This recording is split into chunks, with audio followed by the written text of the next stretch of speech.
দরদ সিনেমাটি সত্যি ভালো ছিল। সিনেমার লাস্টে শাকিব খানকে অসাধারণ লাগছিল। শাকিব খানের এক্সপ্রেশন ছিল পুরাই মনোমুগ্ধকর। দরদ সিনেমায় বউয়ের প্রতি ভালোবাসা ফুটিয়ে তুলেছেন শাকিব খান। সিনেমাটি দেখে এক মুহূর্তের জন্য চোখ ফেরানো যাবে না।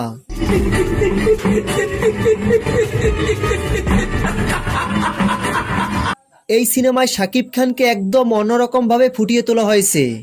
এরকম কাহিনীতে শাকিব খানকে কখনো দেখা যায়নি। সিনেমাটির গল্প লাস্ট পর্যন্ত না দেখলে কেউই বুঝতে পারবে না। সম্প্রতি আজকে 15ই নভেম্বর 83টি সিনেমা হলে মুক্তি পেয়েছে দরদ সিনেমাটি।